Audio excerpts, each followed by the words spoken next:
जय हिंद। मैं निकिता राकेशवाणी एक बार फिर आपके साथ जुड़ी हूँ रायपुर छत्तीसगढ़ से और आप देख रहे हैं हंगामा न्यूज़। इस वक्त हम पुरानी बस्ती में लिली चौक पर स्थित एक मठ में हैं। ये मठ अभी ज़्यादातर लोगों को नहीं पता है कि ये मठ यहाँ पर मौजूद है, क्योंकि ये मठ बहुत ही कम जगह पे बना हुआ है और मठ की तरह ये काफ़ी जगहों पर भी नहीं होगा। ये केवल और केवल एक ही मठ है यहाँ पर इंडिया में, जो कि लिली चौक में है। और इस मठ में अभी जो पीठाधीश हैं वो 24वें पीठाधीश हैं और इसके पहले 22 समाधियाँ सिंध में है और एक समाधि हम जहाँ खड़े हैं वहाँ नीचे है। हम आपको समाधि की कुछ तस्वीरें दिखाते हैं। आप इस फुटेज में देख सकते हैं कि ये नीचे में समाधि बनाई गई है। ये यहाँ पर पहली समाधि है और ये इस पूरी गद्दी कालीन की ये 22वीं समाधि है, 23वीं समाधि, ये पूरे 23वीं समाधि है जो यहाँ पर रायपुर छत्तीसगढ़ के अंदर आप यहाँ पर देख रहे हैं। आप इसके पीठाधीश पर आते हैं। इस मठ के जो पीठाधीश हैं किसी कारणों से वो अभी हमारे सामने नहीं आ सकते, वो हमसे रूबरू नहीं हो सकते। इसके आगे एक और कड़ी में हम आपसे उनको रूबरू करवाएंगे और इस पूरे मठ के बारे में आपको जानकारी देंगे।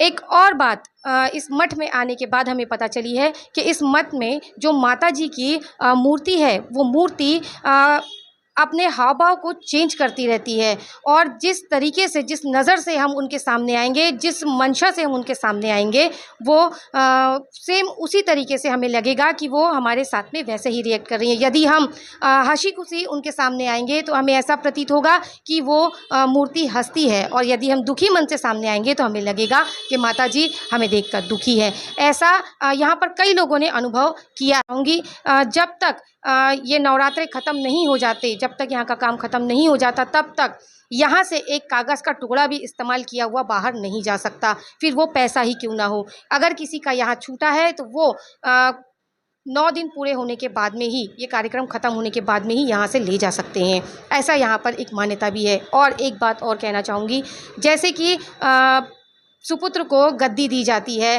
पहले पिता होते हैं, फिर उनका सुपुत्र होता है, फिर उनका सुपुत्र होता है, वैसे गद्दियाँ अभी चलती आ रही हैं। लेकिन इस मठ में गद्दी नहीं होती। इस मठ में कर्ता धर्ता होता है, जो जितना कर्मठ होगा उसे ये गद्दी मिलेगी। यहाँ पर ये प्रथा चलती है। अभी जुड़ते हैं मठ के कार्यकर्ताओं से और कुछ श्रद्धालुओं से और इस मठ के बारे में आपको आगे कुछ बताने की कोशिश करते हैं। बेहतरीन खबरों के लिए बने रहे हमारे साथ और देखते रहिए हंगामा न्यूज़। जयकारा शेरावाली दा बोल साचे दरबार की जय, हिंगलाज माता की जय, इष्ट देव भोलेनाथ की जय, आराध्य देव झूलेलाल की जय। यह मठ जब से गुरु शिष्य की परंपरा शुरुआत हुई है उस समय से इस मठ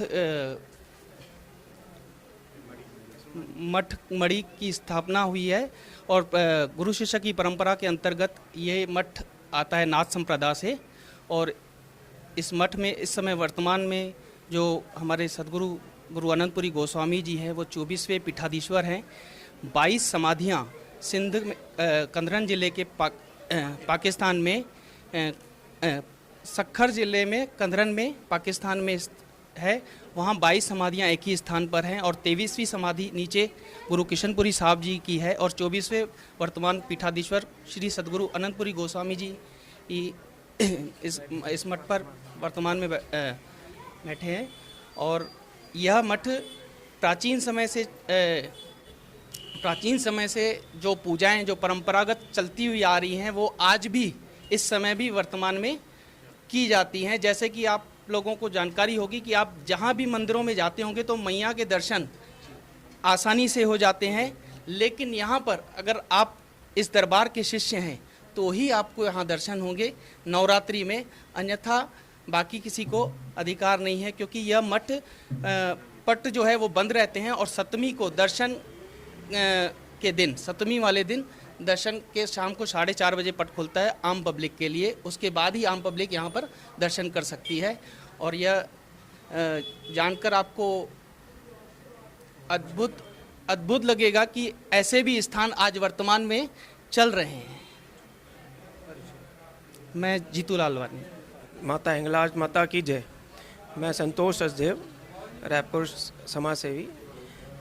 यह जो मठ है मणि मंदिर, यह यानी कहना चाहिए कि 24वें जो पीठाधीश जो बैठे हुए हैं संत अनंत गुरुजी अनंत महाराज जी गुरुजी, यह यानी बाल ब्रह्मचारी, यानी ये पूरे इतिहास में पहली ऐसी पीठाधीश है जो कहना चाहिए ब्रह्मचारी है। यह ब्रह्मचारी स्थान है, यानी इसमें 24वीं जो पीठ है वो ब्रह्मचारी है। तो ऐसे इसमें मंदिरों में बहुत अच्छे वो होते हैं। और मंदिर की जो मूर्त है वो माता जी की मूर्त आपको हर इसमें आपको एक अलग रूप में नज़र आएगी। तो यह जो मंदिर है यह अद्भुत कहना चाहिए, और इसमें आपकी सभी मनोकामना पूर्ण होती है। जो भी यहाँ से आज आप मांगो तो यह पूर्ण होता है। तो ऐसे मंदिर में हम नमन करते हैं और सर झुकाते हैं। और जय माता दी।